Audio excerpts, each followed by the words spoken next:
Or number 2, 1/5, 1/10. The answer is letter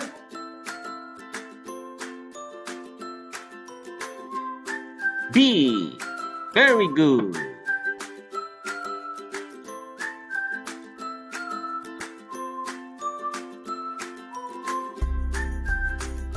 Or number 3, 1/4, 1/5. The answer is letter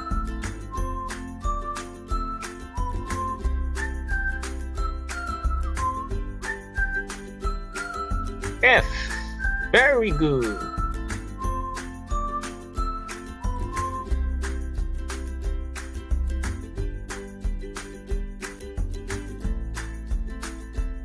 Or number 4, 3/8, 1/8. The answer is letter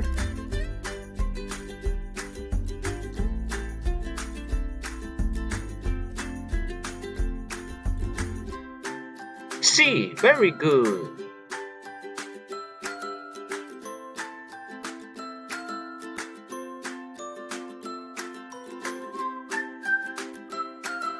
For number 5, 1/3, 1/6. The answer is letter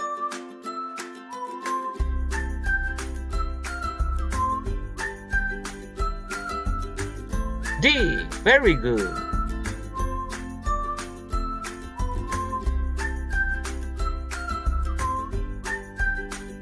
Did you get all the answers correctly?